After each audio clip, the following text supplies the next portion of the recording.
มาเบิ่งความสำเร็จล่าสุดของทางบริษัทรถไฟลาวจีนบวกกันกับทางการเดินทางในการท่องเที่ยวในช่วงวันที่8มีนา2025เนื่องจากว่าเป็นวันแม่หญิงสากลผู้คนส่วนหลายเลือกที่จะเดินทางไปท่องเที่ยวจุดต่างๆทั้งเขตภาคเหนือของลาวผ่านเส้นทางรถไฟความเร็วสูงลาวจีน สำหรับเส้นทางรถไฟลาวจีนถือว่าเฮ็ดให้นครหลวงเวียงจันทน์สปปลาวเป็นปากประตูจากอาเซียนผ่านรัสเซียสู่สหภาพยุโรปหรือว่า EU พร้อมประกอบส่วนเป็นประตูมังกรการสร้างหนึ่งแล้วหนึ่งเส้นทางด้วยคุณภาพสูงนะครับผลงานอันพ้นเด่นลาว PDR Landlock to Landlink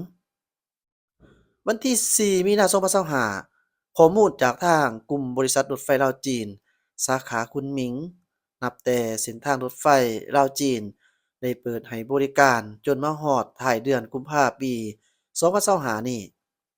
ได้ขนส่งผู้โดยสารหลายกว่า48ล้าน6แสนเทื่อคนนอกนั้นก็ได้ขนส่งสินค้า54ล้านโตนในนั้นได้ขนส่งสินค้าข้ามชายแดนหลายกว่า12ล้าน5แสนโตน ส่วนในด้านการลงลึกการแลกเปลี่ยนทางด้านวัฒนธรรม การสุกยูการเชื่อมโยงเชื่อมจอดกันกับภาคพื้น และก็สุกยูการพัฒนาทางด้านเศรษฐกิจล้วนแต่ว่าได้รับผลสำเร็จอันจบงาม และก็ผลเด่นได้ทุ่มเทกำลังแรงอย่างเข้มแข็งเข้าในการร่วมกันสร้างหนึ่งแล้วหนึ่งเส้นทางด้วยคุณภาพ ตอนศุกร์เสาร์ของวันที่4มีนาคม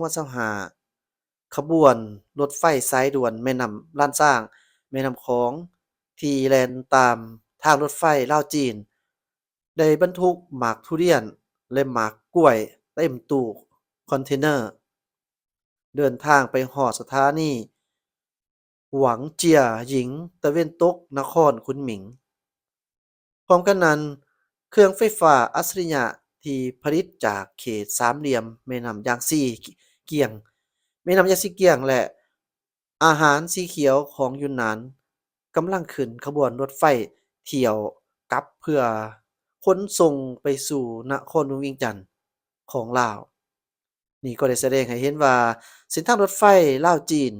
ได้เพิ่มพลังแรงให้แก่การพัฒนาทางด้านเศรษฐกิจของภาคพื้น มาเบิงรอยยิ้มอันประทับใจมาเบิงการบริการที่ดีเลิศของสาวๆหรือว่าของแม่หญิงพนักงานรถไฟลาวจีนกะตืมนี่ถือว่าเป็นการที่ชมเชยวันแม่หญิงสากลครบรอบ115ปีอย่างสุดใจแม่หญิงนี่ก็ถือว่าเป็นแม่หญิงที่ว่าเคียงบ่าเคียงไหล่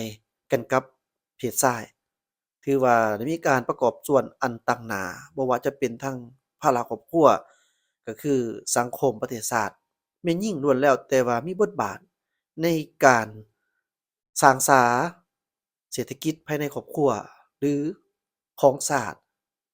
ถือว่าไอ้น้องชายเฮ็ดหยังได้แม่น้องหญิงก็เฮ็ดได้เช่นเดียวกันฉะนั้นเพื่อเป็นการส่งเสริมหรือว่าเพื่อเป็นบทบาทของทางแม่หญิงเนื่องในโอกาสวันที่8มีนาเป็นวันแม่หญิงสากลครบรอบ115ปีเราก็มาเบิ่งรูปภาพนี้นำกันท่านผู้ชมนี่ถือว่าเป็นรูปภาพของทางบริษัทรถไฟลาวจีนได้ให้เราได้เห็นเกี่ยวกับใบหน้าใบตาความเก่งกล้าสามารถของแม่หญิงลาวนี่ถือว่าเป็นการบริการที่ยิ้มแย้มแจ่มใส นี่ถือว่าเป็นการให้บริการอยู่เทิงตู้รถไฟเพิ่นเขียนใส่ว่าอุ่นเอียนทุนเทียงบวกกับรอยยิ้มที่ชัดเจนน้องสาวคนนี้นี่แม้เป็นการเทกแคร์ของพนักงานแม่หญิงลาวเพิ่นเอิ้นว่าโอบเอื้ออารีผู้นี้ส่งเสริมให้เห็นว่าเป็นคนที่ขยันหมั่นเพียรในการเฮ็ดเวียกเฮ็ดงานล้วนแล้วแต่ประกอบส่วนเขาในการสร้างสรรค์ แม่หญิงคนนี้แม่นกำลังเฮ็ดเวียกเกี่ยวกับเรื่องทางเทคนิครถไฟแล้วก็หัวจักรรถไฟ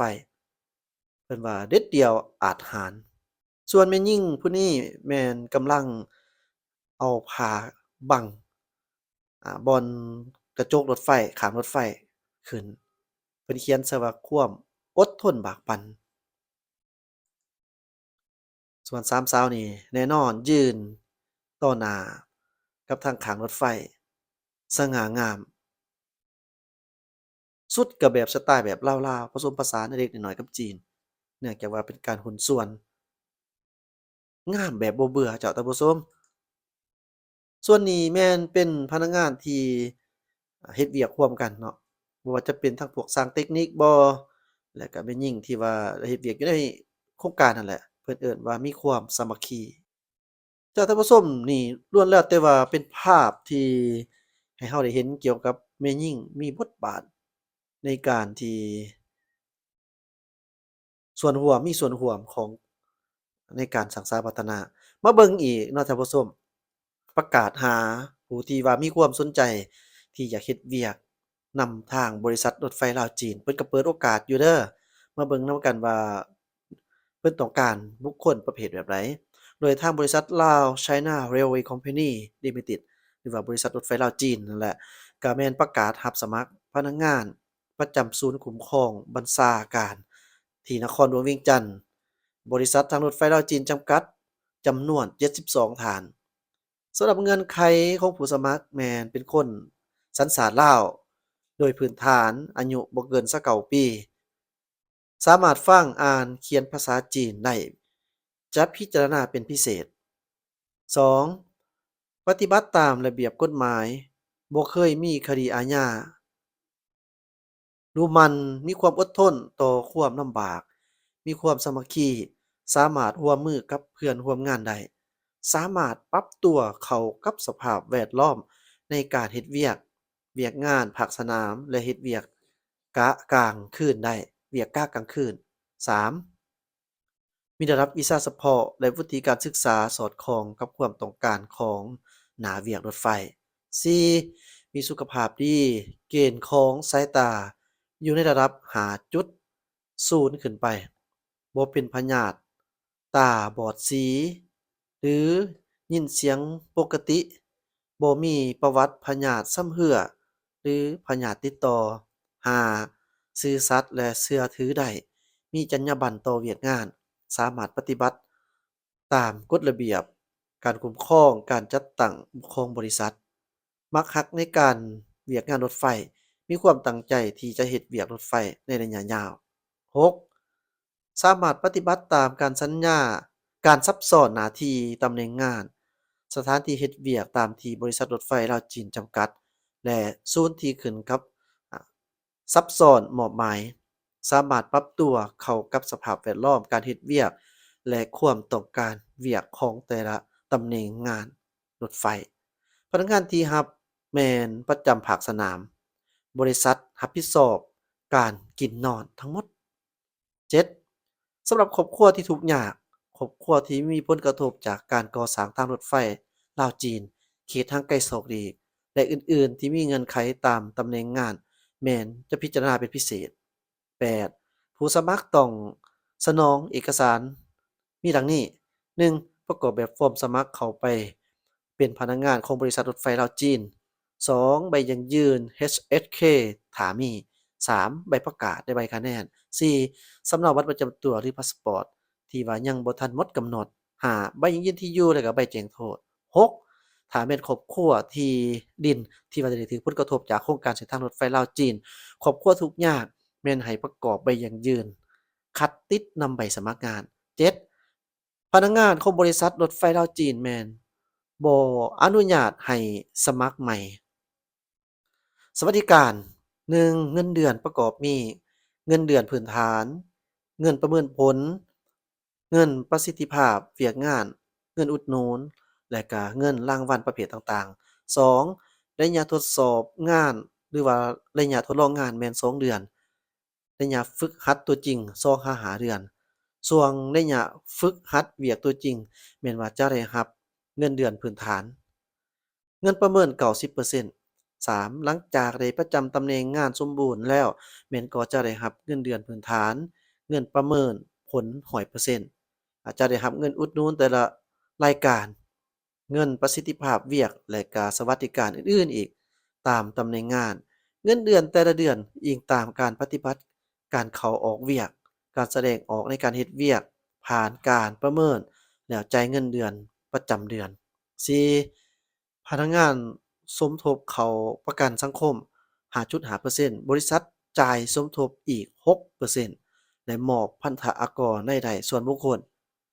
ช่องทางและเวลาการรับเอกสารสมัครงานผู้ที่สมัครต้องประกอบเอกสารให้ครบแล้วส่งทางอีเมล อีเมลเดี๋ยวเอดมินจะฝากลิงก์ไว้อยู่ที่บนคอมเมนต์หรือว่าบนอธิบายระหว่างวันที่6เดือน3หาวันที่25เดือน3หรือว่าเดือนมีนาเอาเด้อท่านผู้ชมมันไผที่สนใจจะเฮ็ดเวียกเนาะเล็งๆเข้าหีบๆเข้าฮอดวันที่25เดือนนี้เด้อมื้อนี้วันที่9แล้วเนาะส่งฟอร์มสมัครทางอีเมลเดี๋ยวแอดมินส่งลิงก์ไว้ให้สำหรับเพิ่นไผที่สนใจก็สามารถ เข้าไปสอบถามเพิ่นเองได้เช่นเดียวกันเนาะเจ้าและนอกจากนั้น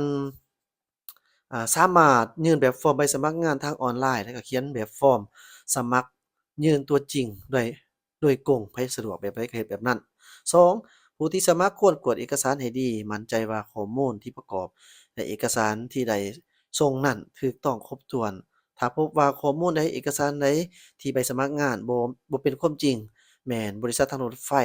มีสิทธิ์ยกเลิกการพิจารณา 3. การสมัครงานบ่มีการสอนหรือฝึกอบรมพิเศษ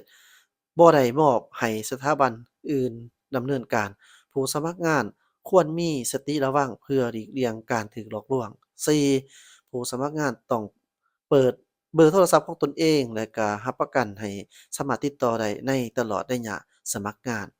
ผู้ที่บ่ได้เข้าร่วมในการขั้นตอนต่อไปขั้นตอนรับสมัครงานแม่นจะบ่ถูกติดต่อหา